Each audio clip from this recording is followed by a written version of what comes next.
Salut, c'est Alban de la chaîne GraphPog. Aujourd'hui, c'est une vidéo très spéciale parce qu'on va parler de tous les composants qui sont dans mon PC. Et c'est parti.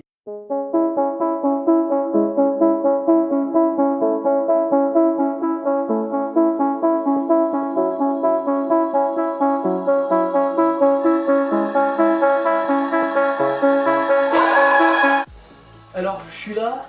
Alors, on va juste déblayer la table pour en parler. Donc, on se retrouve avec le premier produit qui est le boîtier. Un petit peu immense, je vais le coucher 30 secondes. Ouais, vous avez pas une très belle vue. Mais au moins, là-haut, vous en avez une très belle. Alors, ce boîtier, déjà, pourquoi j'ai choisi? C'est très simple, parce que je vais me mettre sérieusement à la vidéo. Et dans les vidéos, sur mon téléphone, j'ai une carte SD, sur l'appareil photo, j'ai aussi une carte SD. Donc, il fallait absolument un boîtier avec lecteur de carte SD inclus. Donc déjà c'était le premier point, qu'il soit sobre, qu'il soit carré et sobre, parce que les modèles où t'as le truc ça fait un triangle, une bulle, je sais pas quoi, je trouve ça pas très beau et de une j'ai pas la place. Et surtout la couleur c'est du noir mat, c'est encore un truc très sobre, donc voilà, c'est vraiment les deux points que je voulais, les trois, qu'ils soient carrés, sobre et un lecteur de carte SD. Le seul boîtier qui m'a conclu c'est de chez Cooler Master, donc c'est le Silencio 600S. Avec une glace, parce qu'il y en a avec sans glace. Ce boîtier, en plus il est grand, il peut accueillir les grandes cartes mères, les petites cartes mères et les mini cartes mères, donc je crois que c'est ATX, mini ATX. Un emplacement pour un lecteur optique, donc c'est pour mettre des CD, mais aujourd'hui personne n'utilise de CD. Dedans on a cette boîte de chez Cooler Master. On a de la doc, enfin plutôt en mode d'emploi, avec le contenu qu'il y a dedans, donc des vis, des trucs comme ça. Donc voilà, si vous voulez le nom, il est là. On va voir ce qu'il y a dedans.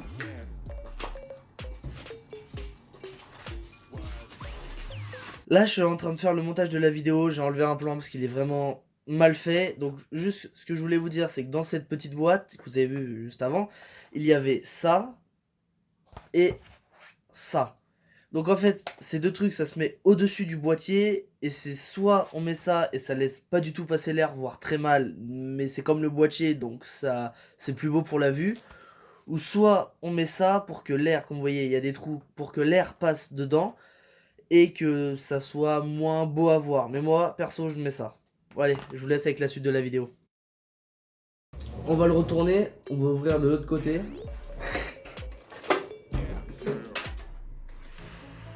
Ouais, alors vu de l'intérieur, c'est comme ça avec de la lumière. Donc là, on peut voir ici un ventilo et là-bas un autre. En haut, le lecteur optique des CD. Donc vu de derrière, donc ici vous pouvez voir tous les câbles qui sont attachés.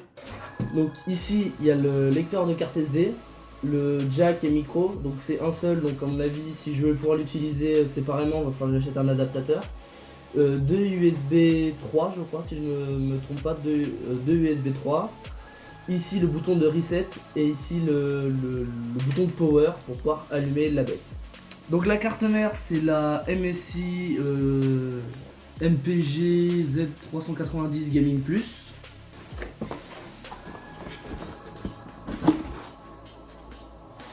Donc déjà, je vais pas la sortir de son plastique parce que j'ai pas envie de l'abîmer.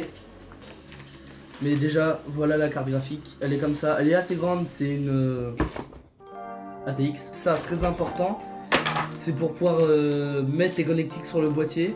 Donc déjà, c'est pour éviter de voir cette partie.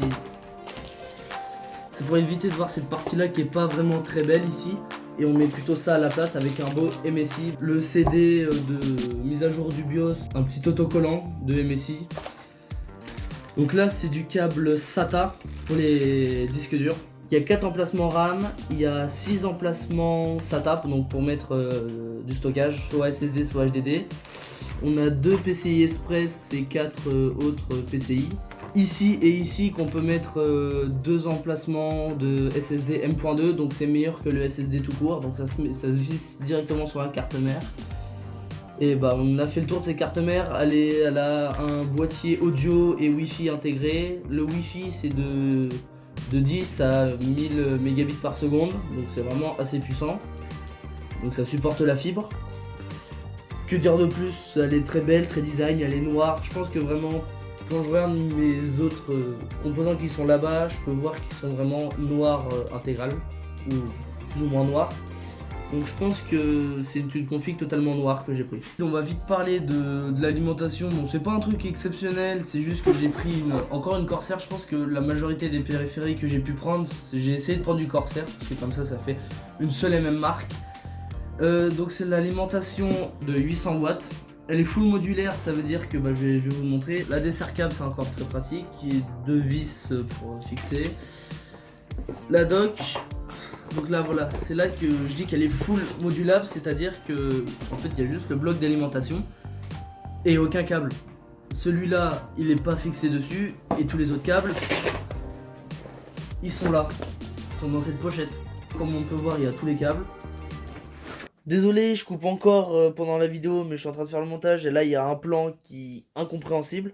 Donc je vais juste vous résumer en 2-3 phrases. Donc j'ai pris une alimentation de 850 watts qui est full modulaire. Donc ce qui signifie qu'il est full modulaire, ça veut dire qu'il n'y a aucun câble sur l'alimentation. Le câble qui alimente l'alimentation, enfin le câble qui envoie le jus à l'alimentation, il se branche dessus. Et tous les câbles qui vont devoir être branchés aux composants du PC se rajoutent sur l'alimentation. Donc ce qui fait que ça t'encombre pas de une, et de deux, c'est que c'est beaucoup plus stylé, qu'il y a beaucoup moins de câbles, tout ça. Bon allez, je vous laisse avec la suite de la vidéo. Alors j'ai pris 850 watts parce que de une, en fait je suis allé sur des sites où ils calculent l'alimentation qu'on a besoin.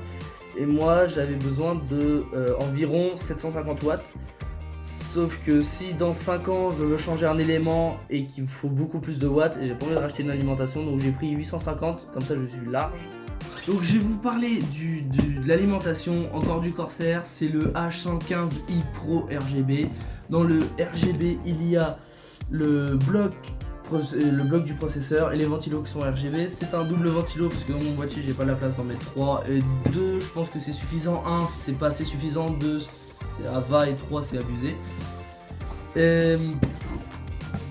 Il est vraiment très beau ce kit. Bon, on va vite l'ouvrir. De la dock. Alors ici on a donc déjà de la visserie. On a aussi pour pouvoir fixer on a ici le bloc CPU qui a déjà de la pâte thermique dessus, donc ça tombe bien, je n'en avais pas acheté. On peut voir les deux ventilos. Alors ici, qu'est-ce qu'il y a d'autre? Après, il y a le radiateur qui est là. Et le liquide qui passe dans ces tuyaux là. On va passer à autre chose. On va parler là des ventilos. Donc là, c'est pas du tout des ventilos pour le water cooling, c'est plus des ventilos pour le boîtier. La RAM, j'ai pris... Alors la RAM, c'était un pack que j'ai acheté sur Amazon aussi. C'était un pack qui était vendu avec la carte mère. Donc la carte mère, elle coûtait 170 €, et pour 30 € de plus j'avais la RAM.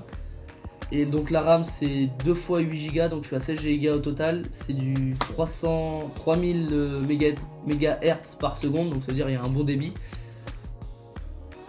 Il n'y a pas de scotch là. Donc voilà, on peut les voir comme ça, elles sont vraiment très belles. C'est un i9 9900KF. Donc il y a la dock et il y a le qui est dedans, et en fait c'est pas toute cette taille, comme on peut voir c'est énorme. C'est pas du tout toute cette taille, c'est juste ça, cette petite puce qu'on peut voir qui est là.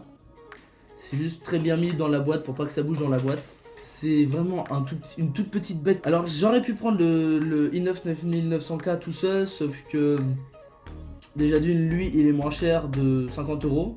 Et pour 50 € pour acheter tout ça, déjà ça coûte très cher, donc j'ai économisé 50 €. Et surtout, il a de légères meilleures specs.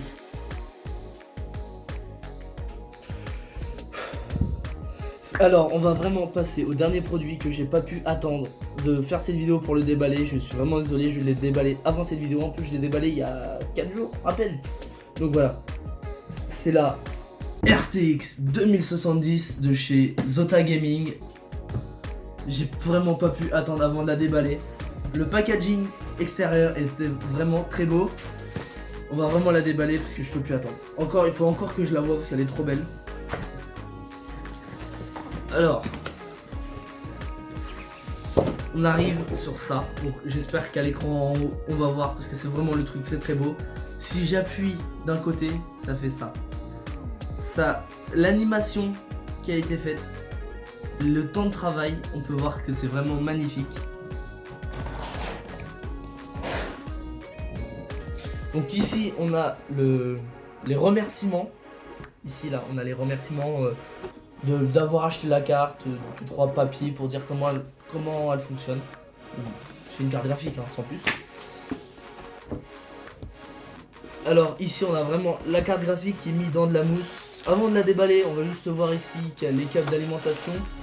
Mais je m'en fous un peu des câbles parce que de une ils sont pas très beaux, ils sont même dégueulasses et j'ai des très beaux câbles qui sont avec l'alimentation. Donc pourquoi s'occuper de ça? Limite je peux les vendre ou les foutre à la poubelle. Mais bon, je grave les garder, on sait jamais ça sert. La carte graphique que je vais cacher encore un peu juste pour vous montrer l'intérieur qui est en mousse partout pour pas que cette jolie bête soit abîmée.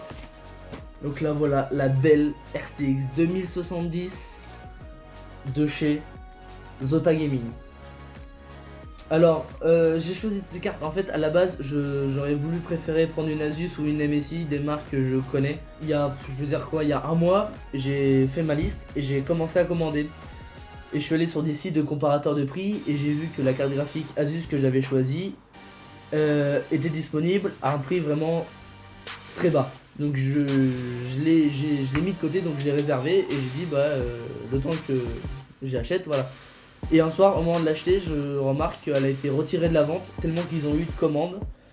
Donc j'ai été déçu, donc j'ai dû chercher d'autres marques à des prix intéressants. Et j'ai trouvé qu'il n'y a que chez Zota que j'ai pu trouver des prix intéressants avec un design assez joli, parce qu'en plus là il y a 3 ventilos et j'ai vu des marques qui mettaient, en plus on peut voir qu'elle est aérée de tous les côtés. Elle a 3 ventilos et chez des marques ils ont juste pris la carte graphique, ils ont mis une plaque de tôle tout autour, ils l'ont emballé dans une plaque de tôle, ils ont fait un trou, un ventilo et c'est tout. Donc j'ai dit moi cette carte graphique jamais de la vie je l'achèterai parce que elle sera pas très bien refroidie. Que là celle-là il y a de l'air qui passe de partout. Le point qui est très positif c'est qu'on peut voir ici sur le connecteur qui est là qui a une protection. Ça c'est les connectiques pour être à la carte mère pour que l'échange d'informations passe. Et ici on peut voir les connecteurs en HDMI pour pouvoir les relier à un écran. Donc il y a, si je ne me trompe guère, il y a 3 ports DisplayPort, un port HDMI et un port Type C. Il va falloir que je me renseigne parce que le Type C je sais pas à quoi ça sert sur la carte graphique. Donc ils sont cachés donc par des petits trucs comme ça. Donc là on peut voir déjà que j'ai enlevé ici le port DisplayPort. Mais franchement elle est trop belle, rien que de la voir encore là elle est magnifique. Et dites-moi tout ce qu'il faut que j'améliore parce que c'est vraiment une vidéo que j'ai fait à l'arrache, que j'ai reçu les composants il y a 3 jours, c'est le week-end, j'ai vite fait la vidéo, il n'y a personne chez moi. Donc c'est vraiment une vidéo à l'arrache, dites-moi vraiment tout ce qu'il faut que j'améliore et j'essaierai d'en tenir compte. Le montage, je vais le faire justement, le montage je vais le faire sur ce nouveau PC. C'est pour ça qu'il n'y a pas de vidéos qui sont sorties vraiment avant parce que je pouvais pas faire de montage sur mon ancien PC. Pour 2020, il y a plein de vidéos qui vont sortir, donc n'hésitez pas à vous abonner et à clocher la chaîne. Bah je vais finir comme ça, abonnez-vous.